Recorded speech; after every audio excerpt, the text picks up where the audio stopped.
A very good morning to all my dear students. Today we are going to discuss the importance of statistics. Before that, we will complete our yesterday's topic. In our last class, we have started the topic functions of statistics, right? We have discussed the meaning of statistics in plural sense as well as in singular sense. And then after we have discussed some important functions of statistics. Let's just recall the topic and then after just finish this topic and then we will start the new topic, that is importance of statistics. Have a look. Yesterday we have discussed that first and very most important task of statistics is to simplify the complex facts. The first and very most important task is to simplify the complex fact.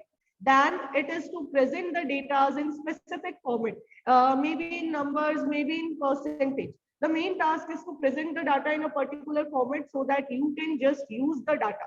And then it is to make comparison of facts, then facilitates planning and policy making, then helps in future forecasting. And that we have discussed to enlarge individual interest and experience. ये जो second last point है formulation and testing of hypothesis, ये हमने छोड़ दिया था कल. बस ये एक point discuss करते हैं, फिर हमारा नया topic start हो जाएगा. Have a look. Formulation and testing of hypothesis. Hypothesis क्या होते हैं ये समझते हैं. Hypothesis simply कोई भी theory है. जैसे आपने सुना है ना, one apple a day keeps the doctor away. ऐसे ही हमने सुना है wake up early in the morning and you will be fresh for the whole day. ये जो theories है, ये जो statements है, इनको hypothesis कहते हैं कि आप ऐसे करोगे तो ऐसा होगा. तो ये हाइपोथेसिस हम प्रिपेयर करते हैं bye using the statistical information. हम स्टैटिस्टिकल इंफॉर्मेशन देखते हैं और हम देखते हैं कि क्या सच में one Apple a day keeps the doctor away, क्या सच में ऐसा होता है. तो उसके लिए हम सर्वे कर सकते हैं और सर्वे करके अलग अलग हाइपोथेसिस को प्रिपेयर कर सकते हैं और वापस रीसर्वे करके हम चेक भी कर सकते हैं कि whether these hypothesis are correct और not, whether these theories are correct और नॉट. ठीक है. अब जैसे एक हाइपोथेसिस है कि अगर रेलवे के फेयर्स बढ़ेंगे तो उससे पैसेंजर ट्रैफिक अफेक्ट होगा. पैसेंजर ट्रैफिक यानी पैसेंजर्स की भीड़. तो हम इसके लिए स्टैटिस्टिकल इंफॉर्मेशन कलेक्ट करके क्रॉस चेक कर सकते हैं कि क्या सच में ऐसा होता है कि फेयर इंक्रीज होने से पैसेंजर्स कम हो जाते हैं, क्या सच में ऐसा होता है कि कॉस्टली होने से लोग चीजों को कम परचेज करते हैं. तो ये हाइपोथेसिस या थ्योरीज प्रिपेयर करने के लिए स्टैटिस्टिक्स आपको हेल्प करेगा. Is it okay to everyone? चलिए, फंक्शंस हमने कंप्लीट कर लिए. आज हमने फंक्शंस का एक ही पॉइंट लिया है, बाकी हमारा ऑलरेडी कंप्लीटेड था. Now we have to discuss why we are just studying this subject statistics. क्यों पढ़ रहे हैं, इसकी क्या इंपॉर्टेंस है, ये हमें पढ़ना है. यस पंकज बेटा, you can unmute and speak.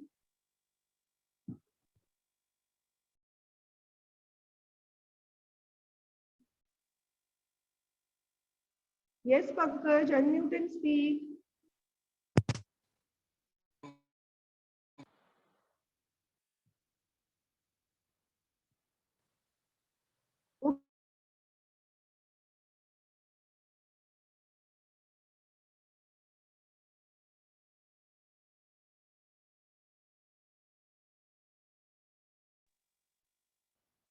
Bacha, you can ask me your doubt after the class, okay? Ask me your doubt after the class. All right. Have a look, everyone.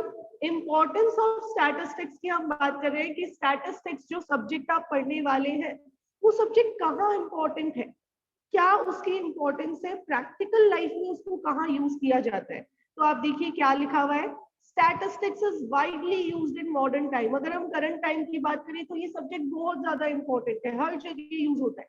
Initially तो ये सिर्फ government के through use किया जाता था to collect various information, सिर्फ government use करती थी. ठीक है. बट ग्रेजुअली धीरे धीरे क्या हुआ, इसका यूज हर फील्ड में हो गया. इवन आजकल तो हम होटल और रेस्टोरेंट जाने से पहले भी स्टैटिस्टिकल इंफॉर्मेशन देखते हैं. क्या मुझे कोई स्टूडेंट बता सकता है कि कैसे आप होटल और रेस्टोरेंट जाने से पहले स्टैटिस्टिकल इंफॉर्मेशन देखते हैं? Anyone raise your hand. चलिए, क्या आप मुझे बता सकते हैं कैसे आप जब कोई प्रोडक्ट परचेज करना है तो स्टैटिस्टिकल इंफॉर्मेशन चेक करते हैं? यस बेटा जानवी. मैम हम देखते हैं कि हाँ क्या स्पेसिफिकेशंस हैं, क्या चीज अच्छी है उसमें, क्या नहीं है, उसकी जगह अपन कौन बिल्कुल सी चीज और ले सकते हैं, प्राइस में बिल्कुल, कंपैरिजन देखिए, करते हैं।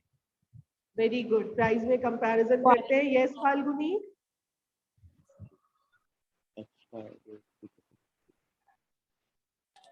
मैम रेटिंग्स भी चेक करते हैं कि उस बिल्कुल, शॉप रेटिंग्स भी चेक करते हैं।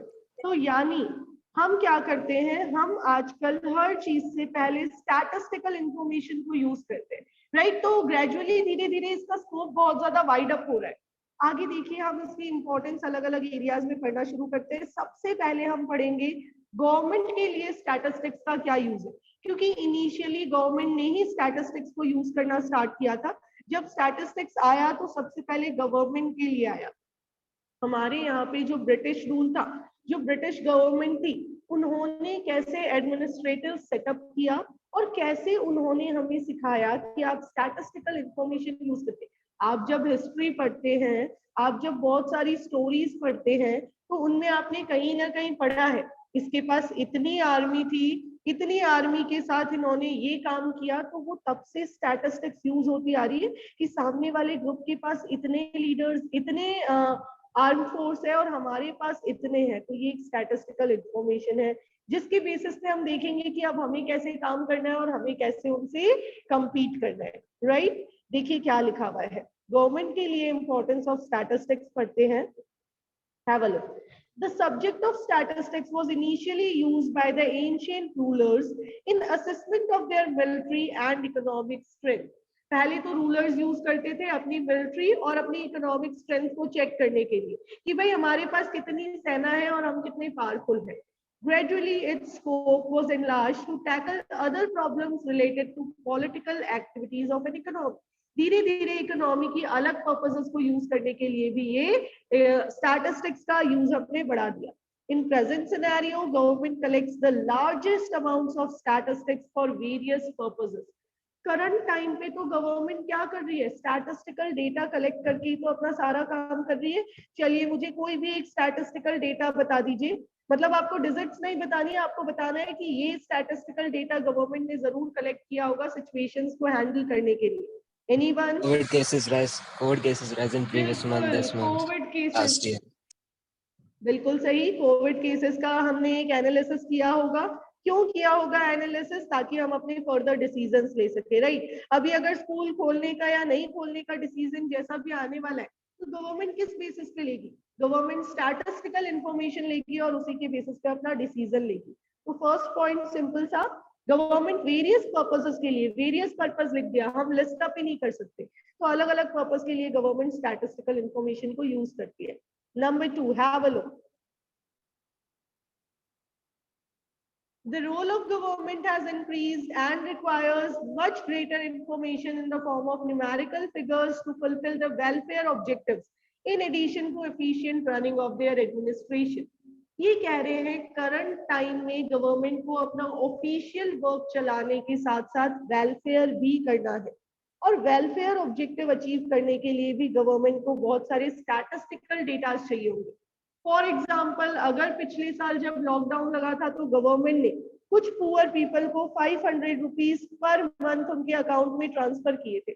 तो ये 500 रुपीज पर मंथ ट्रांसफर करने के लिए गवर्नमेंट को स्टैटिस्टिकल डेटा की तो जरूरत पड़ी होगी ना, कि कितने लोग ऐसे हैं जिनको जॉब से निकाल दिया गया है, कितने लोग ऐसे हैं जो अपनी बेसिक रिक्वायरमेंट्स फुलफिल नहीं कर पा रहे. तो ये सारी इंफॉर्मेशन गवर्नमेंट को न्यूमेरिकल फिगर्स में प्रोवाइड करने वाला सब्जेक्ट स्टैटिस्टिक्स है. नंबर थर्ड, आप देखेंगे ये पॉइंट्स बहुत सिंपल है. You can frame out your own language, you can write according to you also. It is not compulsory to copy the content of book while writing the answer. You can write it from your mind also. Okay, now have a look. Third point, popular statistical methods such as time series analysis, index number forecasting and demand analysis are extensively used in formulating economic policies. Government को क्या करना होता है, हमारी country में बहुत सारी economic policies frame करनी होती है. उन पॉलिसीज को फ्रेम करने के लिए गवर्नमेंट स्टैटिस्टिकल मेथड्स यूज करती है. ये time series analysis, index number हमारे सिलेबस का पार्ट है. आगे हम स्टैटिस्टिक्स में ये चैप्टर्स पढ़ेंगे. यहाँ ये आपको बताना चाह रहे हैं कि इन्हीं मेथड्स को यूज करके गवर्नमेंट बहुत सारी पॉलिसीज बनाती है।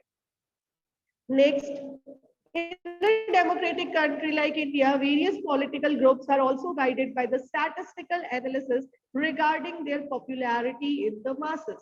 वो कितने पॉपुलर है, कोई भी पॉलिटिकल ग्रुप कितना पॉपुलर है, ये भी ये कैसे चेक करते हैं? स्टैटिस्टिकल डेटा से। आप कैसे चेक करते हैं पॉपुलैरिटी? चलिए बताइए। आपको अगर ये देखना हो कि कितने लोग आप कितने पॉपुलर है, थोड़ा सा सोशल मीडिया से लिंक अप करके बताइए, कैसे चेक करेंगे? Yes, raise your hands and tell me. Yes, Falguni. हम कैसे सोशल मीडिया पर पॉपुलर है ये बताना है? हाँ, हम या फिर किसी का भी आपको पॉपुलैरिटी चेक करनी है तो मैम वो फिर हम फॉलोवर्स बता सकते हैं देख के, बिल्कुल। हाँ जी करण। सब्सक्राइबर्स से कि वो चैनल कितना पॉपुलर है या हम कितने पॉपुलर हैं। Yes, very good Falguni. हाँ जी करण, आप बताइए बेटा। मैम सोशल मीडिया पे तो ये ऐसे ही होएगा मैम, इंस्टाग्राम बिल्कुल पे ऐसे ही होगा। और पॉलिटिकल पार्टीज कैसे चेक कर सकती है? कि उनकी साइट पे लोग कितना विजिट करते हैं, कितने लाइक्स। बिल्कुल, वेरी गुड, वेरी गुड। तो क्या ये सारी चीजें स्टैटिस्टिकल इंफॉर्मेशन ही होंगी क्या? अब क्या आप उस डेफिनेशन से रिलेट कर सकते हैं? Aggregate of fact affected by multiplicity of causes numerically express, ये सारी चीजें तो होगी ना। बहुत सारे फैक्ट्स है, बहुत सारे रीजंस की वजह से वो फैक्ट आए हैं, उनको न्यूमेरिकली एक्सप्रेस भी किया है, उनको सिस्टमैटिक वे में कलेक्ट भी किया होगा एक्यूरेसी के साथ, तो सब कुछ रिलेटेड है। तो बिल्कुल आज की टाइम में पॉलिटिकल पार्टीज भी अपनी पॉपुलैरिटी चेक करती है by using the statistical information. And at last conclusion is written, it can be concluded that it is impossible to think about the functioning of modern government in the absence of statistics। यानी आप जो subject पढ़ रहे हो, अगर वो subject नहीं होता तो गवर्नमेंट काम ही नहीं कर पाती। तो सब्जेक्ट की इंपॉर्टेंस कितनी ज्यादा है आप देखिए, राइट। अब मेरी बात ध्यान से सुनो, अगर एग्जामिनेशन में आपको क्वेश्चन देते हैं what is the importance of statistics for government, आपको 4 पॉइंट्स लिख के ये कंक्लूजन लिखना कंपल्सरी है। अगर आपने ये कंक्लूजन नहीं लिखा तो आपका 1 मार्क या 1.5 मार्क वहां पे डिडक्ट हो जाएगा। So make sure this part is very important. Highlight in your book that writing down this conclusion is very most important part of the answer. So we have completed 4 points. Number 1, various statistical tools are used by government for various purposes.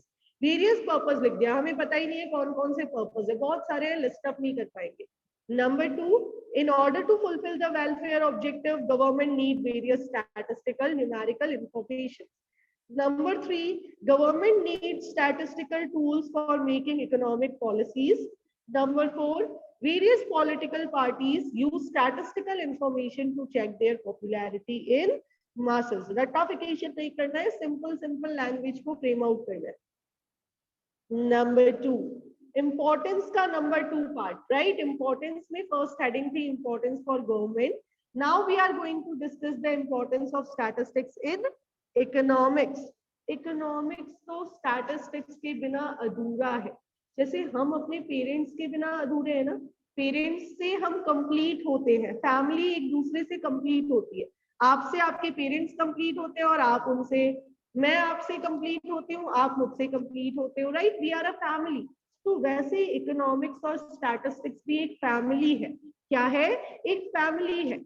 Statistics और economics क्या है? एक family है, एक दूसरे के बिना अधूरे हैं। तो देखिए क्या लिखा हुआ है, statistics is an indispensable tool for a proper understanding of various economic problems.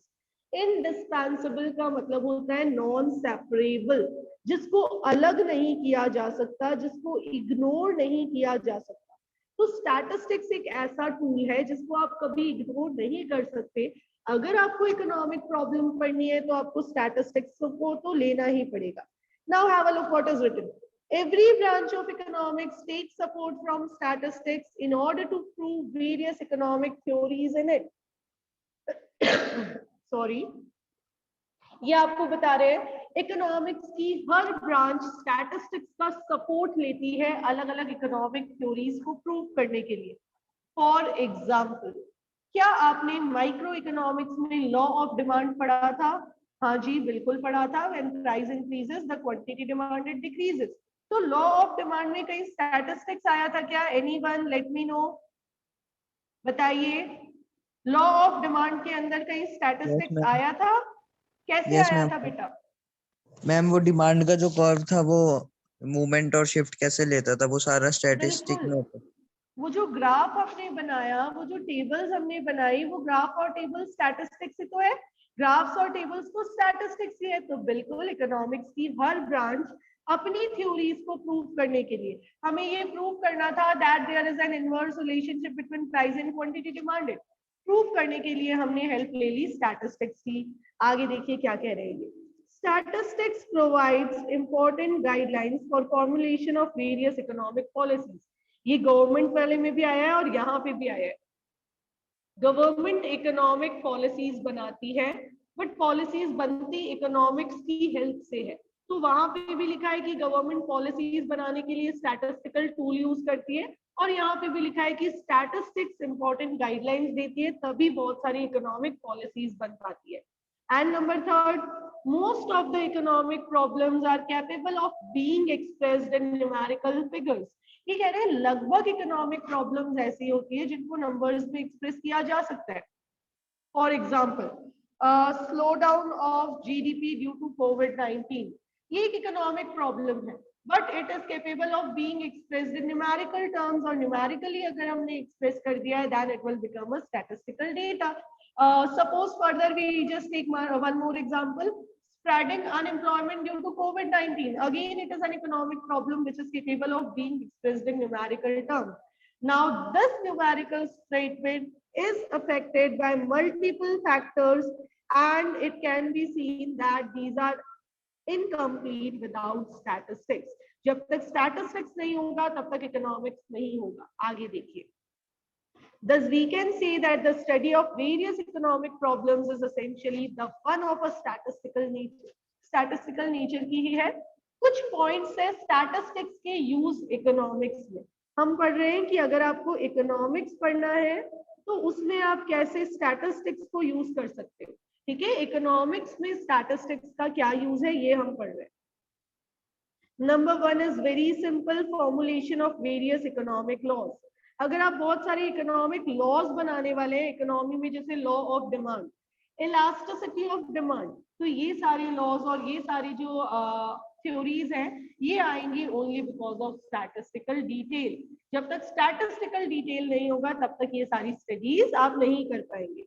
Number two, helps in understanding and solving economic problem. ये कह रहे हैं अगर आप स्टैटिस्टिक्स को यूज करोगे, अगर आप बहुत सारे तरीके से डेटा कलेक्शन करोगे, तो उससे ये फायदा होगा कि आप अलग अलग इकोनॉमिक प्रॉब्लम को समझोगे और समझ के उसके सॉल्यूशंस प्लान करोगे। मैंने स्टैटिस्टिकल डेटा कलेक्ट कर लिया regarding unemployment in my economy, तो मैं समझ पाऊंगी कि अनएम्प्लॉयमेंट की क्या प्रॉब्लम है, and then after I will be able to find out some solutions for this problem. ठीक है, अब यहाँ पे एक न्यू प्रॉब्लम लिखी हुई है, disparities in distribution of income and wealth. इसका मतलब होता है ये जो रिच सेक्शन रिच होता जा रहा है, पुअर सेक्शन पुअर होता जा रहा है, ये जो डिफरेंसेस है इनकम के डिस्ट्रीब्यूशन में, ये भी हमारी इकोनॉमी की एक बड़ी प्रॉब्लम है। हम स्टैटिस्टिक्स की हेल्प से इसको भी समझ सकते हैं और इसके सॉल्यूशंस प्लान कर सकते हैं। So two important functions we have covered, functions नहीं, uses of statistics in economics. Number one, in framing various economic laws. Number two, understanding and solving the economic problem.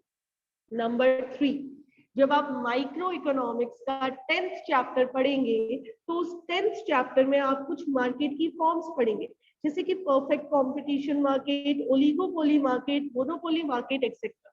ये सारी जो फॉर्म्स है इसको price, cost और profit की basis पे compare किया जाएगा। प्राइस भी न्यूमेरिकल होता है, कॉस्ट भी न्यूमेरिकल होता है और प्रॉफिट भी न्यूमेरिकल होता है। जब आप इनका न्यूमेरिकल डिजिट्स का कंपेयर करते हैं तो कंपैरिजन करते हैं तो इट बिकम्स स्टैटिस्टिक्स। तो ये कह रहे हैं अलग अलग मार्केट स्ट्रक्चर्स को पढ़ने और समझने के लिए we will use statistical information. Next, helps in establishing mathematical relationship. दो वेरिएबल्स में कैसा मैथमेटिकल रिलेशन है ये भी हमें स्टैटिस्टिक्स की हेल्प से ही पता चलता है। For example, there is an inverse relationship between price and quantity demanded. हमने पता किया ना लॉ ऑफ डिमांड में, that there is an inverse relationship between price and quantity demanded. कैसे पता किया? हमने ये पता किया by using the statistical table and graph. तो ये आपको यही बताना चाह रहे हैं कि स्टैटिस्टिकल मेथड्स को यूज करके आपको पता चलेगा कि अलग अलग इकोनॉमिक वेरिएबल्स से कैसा रिलेशन है, क्या दो वेरिएबल्स इनवर्सली रिलेटेड है या डायरेक्टली रिलेटेड है। Next one, useful to study behaviour of different economic concept. बहुत सारे इकोनॉमिक कंसेप्ट होते हैं, जैसे कि प्राइस हो गया, आउटपुट हो गया, कंजप्शन हो गया, इकोनॉमी में मनी का सर्कुलेशन हो गया। ये सारी चीजें भी हम स्टैटिस्टिक्स की हेल्प से ही पढ़ते हैं, इनको भी स्टैटिस्टिकल हेल्प से ही पढ़ा जाता है। Next, price analysis. हमारी इकोनॉमी में प्राइस लेवल क्या है, प्राइस की अलग अलग थ्योरीज, ये भी हम स्टैटिस्टिक्स की हेल्प से पढ़ते हैं। इन्फ्लेशन कितना है, डिफ्लेशन कितना है, ये इकोनॉमिक प्रॉब्लम है, और ये इकोनॉमिक प्रॉब्लम हम पढ़ते हैं by using statistics. Now a summarized importance of statistics in economics. If we talk about statistics, role of statistics in the life of government, तो हमने 4 पॉइंट्स और कंक्लूजन पढ़ा था। और अगर हम बात करें कि role of statistics in economics, तो हमने 6 पॉइंट्स पढ़े। क्या क्या पॉइंट्स पढ़े? Statistics is used in framing various economic laws. It is used to understand and solve the economic problem. It is used to study the market structures. It helps in establishing mathematical relations. It helps in studying the behavior of various economic concepts, and then it helps in making price analysis. Is it okay? Anyone, any questions? Do you want to ask anything related with today's topic? All right then, have a nice day, enjoy yourself. Make sure that today you have to cover up these 2 topics. Topic number 1 was importance of statistics in the field of government, and topic number 2 was importance of statistics in economics. So you have to complete these 2 topics. Enjoy yourself, have a nice day, see you in the next class.